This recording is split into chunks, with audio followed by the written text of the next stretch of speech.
അഹമ്മദാബാദിൽ ബജ്രംഗ് ദൾ ഈസ്റ്റർ പ്രാർത്ഥന തടസ്സപ്പെടുത്തിയെന്ന് പരാതി. പ്രൊട്ടസ്റ്റന്റ് വിഭാഗം നടത്തിയ പ്രാർത്ഥനാ യോഗത്തിനിടയിലാണ് ബജ്രംഗ് ദൾ പ്രവർത്തകർ എത്തിയത്.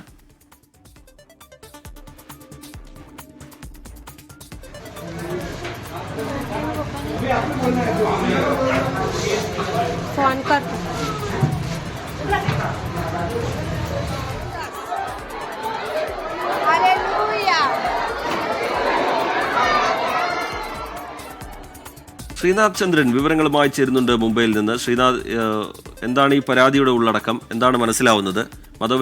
മതപരിവർത്തനം ആരോപിച്ചുകൊണ്ടാണ് അക്രമം നടന്നത് എന്നാണ് പുറത്തുവരുന്ന റിപ്പോർട്ടുകൾ. വിശദമായ വിവരങ്ങൾ എന്താണ് ശ്രീനാഥ്?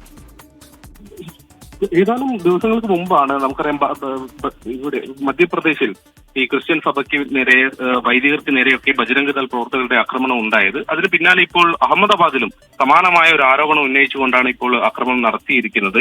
ഈസ്റ്റർ പ്രാർത്ഥന ഒരു റെസിഡൻഷ്യൽ കെട്ടിടത്തിലാണ് നടന്നിരുന്നത്. അവിടെ ആളുകൾ ഈ തരത്തിൽ പ്രാർത്ഥന നടത്തുന്ന വിവരം അറിഞ്ഞ് അത് മതപരിവർത്തനമാണ് എന്ന് സംശയിച്ചാണ് ബജ്രംഗ് ദൾ പ്രവർത്തകർ അവിടേക്ക് എത്തുന്നത്. ആയുധങ്ങളുമായാണ്, വടികളുമൊക്കെയാണ് ഇവർ അവിടേക്ക് എത്തുകയും പിന്നീട് അത് പൂർണ്ണമായി തന്നെ തടസ്സപ്പെടുത്തുകയും ചെയ്തു. പിന്നീട് പോലീസ് എത്തിയാണ് യഥാർത്ഥത്തിൽ ഇരു വിഭാഗത്തെ അവിടെ നിന്ന് ഒഴിഞ്ഞു പോകാൻ വേണ്ടി ആവശ്യപ്പെടുകയും ചെയ്തു. രണ്ട് വിഭാഗത്തിൽ നിന്ന് പോലീസ് ഇപ്പോൾ പരാതി എഴുതി വാങ്ങിയിട്ടുണ്ട് എന്നതാണ് പോലീസ് ഇപ്പോൾ അറിയിക്കുന്നത്. ആർക്കെതിരെയെങ്കിലും എന്തെങ്കിലും ഒരു നടപടി ഇതുവരെ സ്വീകരിച്ചിട്ടില്ല. ഇരു വിഭാഗത്തിന്റെ പരാതികൾ സ്വീകരിച്ചിട്ടുണ്ട്. അന്വേഷണം നടന്നു വരുന്നു എന്നതാണ് പറയുന്നത്. ഏതായാലും ബജ്രംഗ് ദൾ പ്രവർത്തകരാണ് ഈ തരത്തിൽ മതപരിവർത്തനം ആരോപിച്ച് ഈസ്റ്റർ പ്രാർത്ഥനയ്ക്കിടെ ഈ തരത്തിൽ സംഘർഷം അവിടെ ഉണ്ടാക്കിയത്. ആർക്കെങ്കിലും പരിക്കേറ്റതായോ മറ്റോ ഇതുവരെ റിപ്പോർട്ടുകളൊന്നും തന്നെ ഇല്ല.